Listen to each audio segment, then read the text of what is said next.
முதலமைச்சர் ஜெயலலிதாவின் நெருங்கிய தோழியான சசிகலா இன்னும் ஒரு சில தினங்களில் புதிய கட்சி ஒன்றை தொடங்குகிறார்.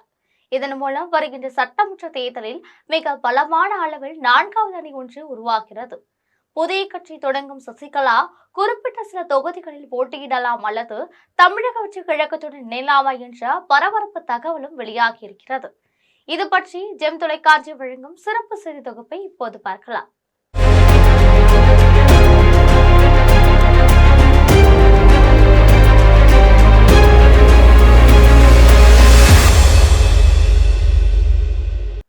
தமிழக அரசியல் ஆடுகளத்தில் முன்னாள் அமைச்சர் ஜெயலலிதா தோழியான சசிகலாவும் ஒரு முக்கிய தலைவராக பார்க்கப்படுகிறார். தமிழ்நாடு முழுவதும் இவருக்கு ஏராளமான ஆதரவாளர்கள் இருக்கிறார்கள். அதிமுகவை ஒருங்கிணைக்க வேண்டும், அம்மா ஆட்சியை மீண்டும் கொண்டு வர வேண்டும் என தொடர்ந்து பேசி வரும் சசிகலா தொடர் தோல்விகளை சந்தித்து வருகிறார் என்பது குறிப்பிடத்தக்கது. ஊடகங்களுக்கு மட்டும் முகம் காட்டி வரும் சசிகலா தனது வீட்டில் இருந்தபடியே அதிமுகவில் மேலிடத்து நிர்வாகிகள் பலரிடமும் ரகசிய தொடர்பு வைத்திருக்கிறார். இன்னும் சொல்ல போனால் அதிமுகவில் சசிகலாவுக்கு ஆதரவாக ஸ்லீப்பர் செல்கள் இருக்கிறார்கள் என்பது சொல்வார்கள். தற்போது டிடிவி தினகரன் அதிமுகவில் இணைந்த நிலைகள் ஓ பன்னீர்செல்வம் நிலைப்பாடு என்ன என்பது வெளியே தெரியாமல் இருக்கிறது. இருந்த போதிலும் ஓ பன்னீர்செல்வம் பாரதிய ஜனதா கட்சியுடன் இணைவார் என்று சொல்லப்படுகிறது. இந்த நிலைகள் கடந்த 3ஆம் தேதி அண்ணா நினைவு நாளில் செய்தியாளர்களை சந்தித்த சசிகலாவிடம் சட்டசபை தொடர்பாகவும் அதில் அவரது நிலைப்பாடு என்ன என்ற கேள்வி எழுப்பப்பட்டது. அதற்கு சசிகலா பதில் சொல்லும் பொழுது வரும் சட்டமன்ற தேர்தலில் தனது ஆதரவாளர்கள் களமிறக்கப்படுவார்கள் என்று மட்டும் பதிலளித்தார். இந்த நிலைகள் தனது ஆதரவாளர்களுடன் சசிகலா ஆலோசனை கூட்டம் ஒன்றை நடத்தியுள்ளார். அந்த ஆலோசனை கூட்டத்தில் சசிகலா போட்டியிட வேண்டும் என்று நிர்வாகிகள் பலர் வலியுறுத்தியுள்ளனர். மேலும் புதிய கட்சி தொடங்க வேண்டும் என்று கோரிக்கை விடுத்தனர். இத்தொடர்பாக ஆலோசனை செய்த சசிகலா புதிய கட்சி தொடங்குவது என முடிவு செய்திருக்கிறார்.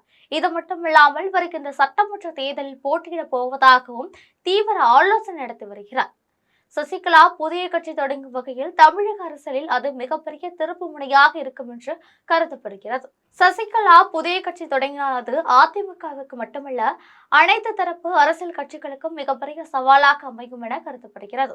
கடந்த 2021ஆம் ஆண்டு சட்டமன்ற தேர்தல் சமயத்திலும் கூட சசிகலா போட்டியிட போவதாக தகவல்கள் வெளியாகின.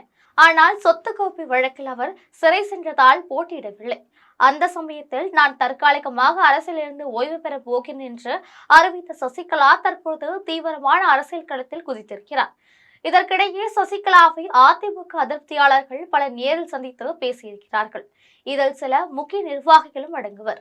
டிடிவி தினகரன் தலைமையிலான அம்மா மக்கள் முன்னேற்ற கழகத்தில் மாணவியர் அணி செயலாளர் பொறுப்பு வகித்து வரும் வழக்கறிஞர் ஜீவிதா நாச்சியார் இவர் திருமங்கலம் சட்டசபை தொகுதி பொறுப்பாளராகவும் செயல்பட்டு வருகிறார். ஜீவிதா நாச்சியார் தற்போது சசிகலாவை சந்தித்து பேசியிருக்கிறார். இது பற்றி தகவல் தெரிவித்த டிடிவி தினகரன் அவரை தற்போது கட்சியில் அடிப்படை உறுப்பினர் பொறுப்பிலிருந்து நீக்கியிருக்கிறார் என்பது குறிப்பிடத்தக்கது. இதன் இறுதி கட்டமாக வருகின்ற சட்டமன்ற தேர்தல் தனக்கு செல்வாக்கு உள்ள முக்குளத்தூர் பகுதியில் போட்டியிடலாம் என சசிகலா முடிவெடுத்திருக்கிறார்.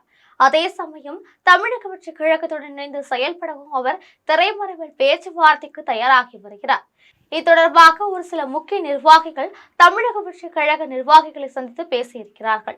முன்னதாக சசிகலாவை இணைத்துக் கொள்வது குறித்து பின்வாங்கிய நடிகர் விஜய் தற்பொழுது அவர் மூலமாக முக்குளத்தூர் ஓட்டுகள் கிடைக்கும் என்று தென் மாவட்டங்களில் வெற்றி கிடைக்கும் என்றும் கருதுகிறார்.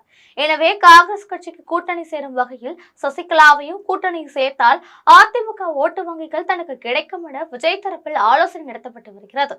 எனவே சசிகலாவின் புதிய கட்சி தமிழக வெற்றி கழகத்துடன் இணையுமானால் 4வது மிகப்பெரிய அணி ஒன்று உருவாக்குவதற்கு வாய்ப்புகள் ஏற்பட்டு இருக்கிறது.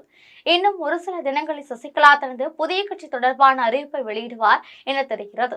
இது மட்டுமில்லாமல் வேட்பாளர்கள் தேர்வுக்கும் அவர் தயாராகி வருகிறார் என்பது முக்கிய செய்தியாக பார்க்கப்படுகிறது. சசிகலா புதிய கட்சி தொடங்குவார், விரைவில் தேர்தல் களத்தில் போட்டியிடுவார் என ஜெம் தொலைக்காட்சி முன்னதாக செய்தி வெளியிட்டது குறிப்பிடத்தக்கது. இதுபோன்ற அரசியல் பின்னணி செய்திகளை தெரிந்து கொள்வதற்கு ஜெம் தொலைக்காட்சியுடன் எப்போதும் தொடர்பில் இருங்கள். நன்றி, வணக்கம்.